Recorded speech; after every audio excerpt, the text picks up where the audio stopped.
राधे राधे दोस्तों।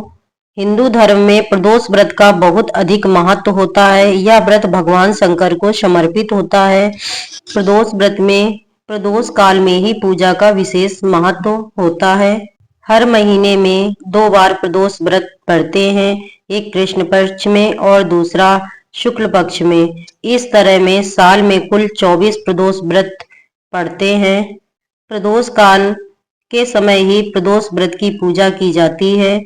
प्रदोष काल संध्या के समय सूर्य भगवान जब अस्त हो जाते हैं तो 45 मिनट पहले और 45 मिनट बाद का समय माना जाता है प्रदोष काल का। ऐसी मान्यता है कि प्रदोष काल में भगवान शिव का पूजन करने से सभी शुभ फलों की प्राप्ति होती है। इस बार कृष्ण पक्ष की प्रदोष व्रत कब रहेगा? त्रयोदशी तिथि कब से कब तक रहेगी? पूजा के दिन कौन कौन से शुभ मुहूर्त बन रहे हैं और प्रदोष काल का शुभ मुहूर्त कब से कब तक रहेगा? इस प्रकार प्रदोष व्रत के दिन बहुत ही शुभ संयोग बन रहे हैं, जिसमें सौभाग्य योग और शोभन योग का निर्माण हो रहा है। इस योग में भगवान शिव की पूजा आराधना करने से वैवाहिक जीवन में खुशियों का वास होता है। सभी प्रकार की मनोकामनाएं पूर्ण हो जाती हैं। कृष्ण पक्ष की त्रयोदशी तिथि इस बार 28 नवंबर गुरुवार को सुबह 6:02 से शुरू होगी और 29 नवंबर शुक्रवार को सुबह 8:04 तक समाप्त हो जाएगी, क्योंकि गुरुवार के दिन ही प्रदोष काल का समय प्राप्त होगा। इसीलिए इस बार 28 नवंबर गुरुवार को ही प्रदोष व्रत रखा जाएगा। गुरुवार का दिन होने के कारण यह गुरु प्रदोष व्रत रहेगा। 28 नवंबर को सूर्योदय होगा सुबह 6:53 पर। सूर्यास्त का होगा समय है 5:36 पर।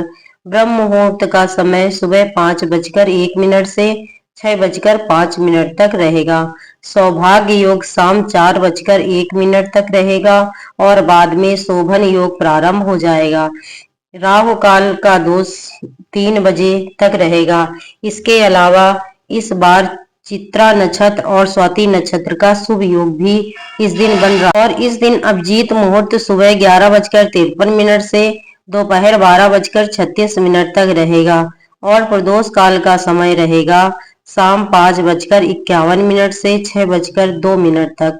तो शाम का पूजन आप इसी शुभ मुहूर्त में करें। गुरु प्रदोष व्रत रखने से सभी ग्रह दोष कष्ट पाप से मुक्ति मिल जाती है।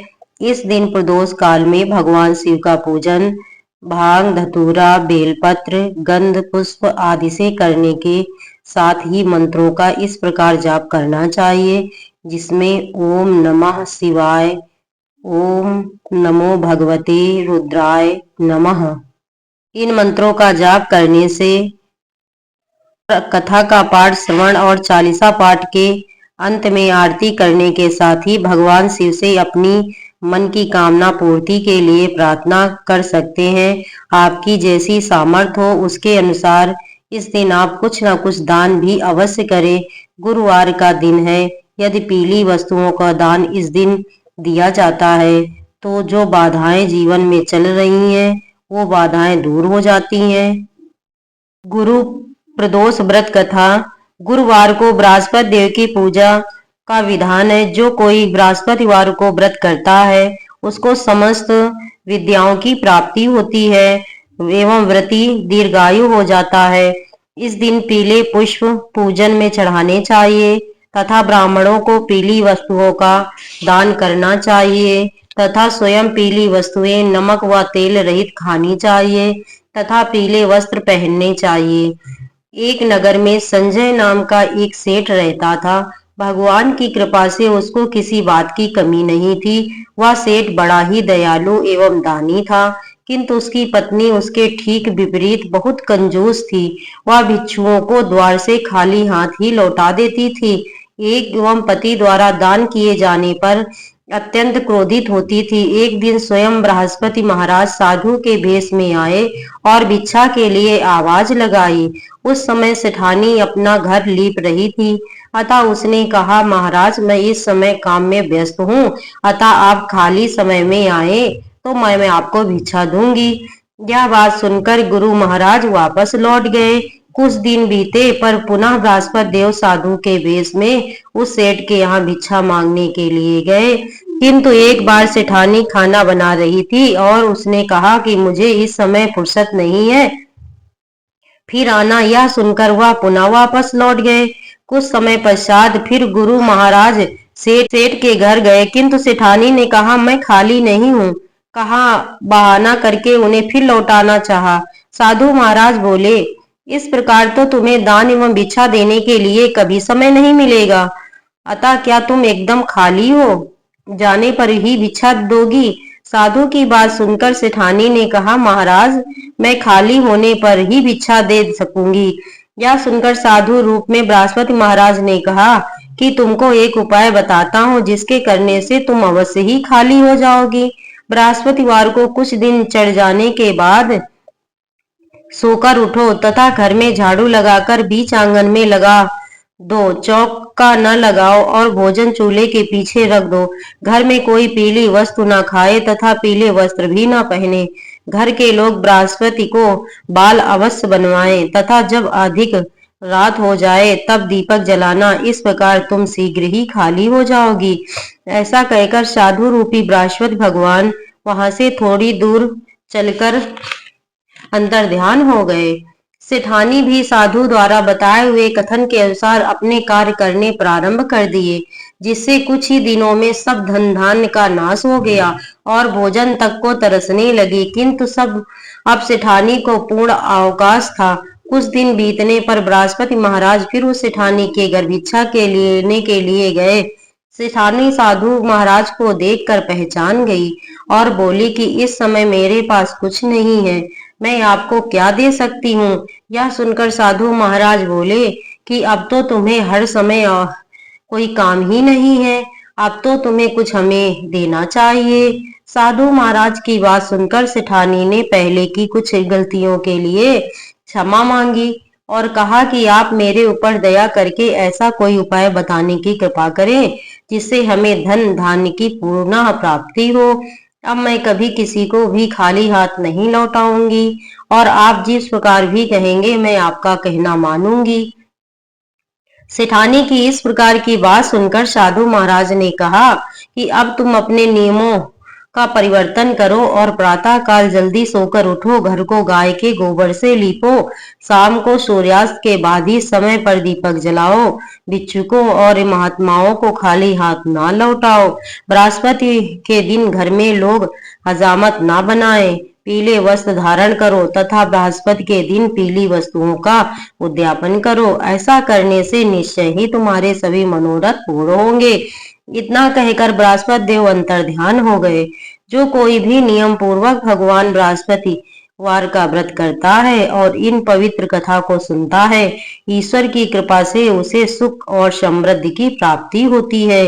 इसमें किसी प्रकार का कोई भी संशय नहीं है। इस प्रकार जो भी बृहस्पति प्रदोष व्रत का व्रत करता है और कथा सुनता और पढ़ता है तो भोले बाबा की कृपा सदैव उस पर बनी रहती है। दोस्तों, अगर मेरा ये वीडियो आपको अच्छा लगा हो तो प्लीज लाइक और सब्सक्राइब अवश्य करें, जिससे मुझे आपका सपोर्ट प्राप्त हो। धन्यवाद दोस्तों। शिव चालीसा। जय गणेश गिरिजा सुमन, मंगल मूल सुजान, कहत अयोध्या दासी तुम, देहु अभय वरदान। जय गिरिजापति दीन दयाला, सदा करत संतन प्रतिपाला, भाल चंद्रमा सोहैनी के, कानन कुंडल नागपनी के, अंग गौर सिर गंग बहाए, मुंड माल तन छार लगाए, वस्त्र खाल बागंबर सोहे, छवि को देखी नाग मुनि मोह, मैना मातु की हवे दुलारी, बाम अंग सोहति छवि न्यारी, कर त्रिशूल सोहत छवि भारी, करत सदा शत्रुन सहकारी, नंदी गणेश सोहे ते कैसे, सागर मध्य कमल है जैसे, कार्तिक श्याम और गण राहु, या छवि को कही जात न काहू। देवन जब ही जाए पुकारा, तब ही दुख प्रभु आप निवारा। कियो उपद्रव तारक भारी, देवन सब मिल तुम ही जुआई। तुदन सदानन आप उठायो, लो निमेष मह मार गिराय। आप जलंधर असुर संहारा, सुयस तुम्हार विदित संसारा। त्रिपुरासुर सन युद्ध मचाई, सबहि कृपा कर लीन बचाई। किया तपहि भगीरथ भारी, पूरो प्रतिज्ञाता से पुरारी। दानिन मह तुम सम को नाही, सेवक स्तुति करत सदाहि। वेद माहि महिमा तब गाई, अकथ अनादि भेद नहीं पाई। प्रगट उदति मंथन में ज्वाला, जरत सुरासुर भय विहाला। कीन दया तह करी सहाई, नीलकंठ तप नाम कहाई। पूजन रामचंद्र जब कीना, जीत के लंक विभीषण दीना। साहस कमल में हो रहे धारी, कीन परीक्षा तबहि पुरारी। एक कमल प्रभु राख्यो जोई, कमल नयन पूजन चह सोई। कठिन भक्ति देखी प्रभु शंकर, भये प्रसन्न किए इच्छित वर। जय जय जय अनंत अविनाशी, करत कृपा सबके घटवासी। दुष्ट सकल नित मोहि सतावे, भ्रम रहो मोहि चैन न आवे। त्राहि त्राहि मैं नाथ पुकारो, यही अवसर मोहि आन उबारो। ले त्रिशूल शत्रुन को मारो, संकट से मोहि आन उबारो। मात पिता भ्राता सब होई, संकट में पूछत नहीं कोई। स्वामी एक है आस तुम्हारी, आए हरौ सब संकट भारी। धन निर्धन को देत सदाहि, जो कोई जांचे सो पल पाहि। स्तुति कही विधि करो तुम्हारी, क्षमहु नाथ अब चूक हमारी। शंकर हो संकट के नाशन, मंगल कारण विघ्न विनाश। योगी यति मुनि ध्यान लगावे, नारद सारद शीस नवावे। नमो नमो जय नमः शिवाय, सुर ब्रह्मादिक पार न पाए। जो या पाठ करे मन लाही, तापर होत शंभु सहाई। इसरनिया जो कोई हो अधिकारी, पाठ करे सो पावन हारी। पुत्रहीन इच्छा कर कोई, निश्चय शिव प्रसाद ते होई। पंडित त्रयोदशी को लावे, ध्यान पूर्वक होम करावे। त्रयोदशी व्रत करे हमेशा, तन नहीं ताके रहे कलेसा।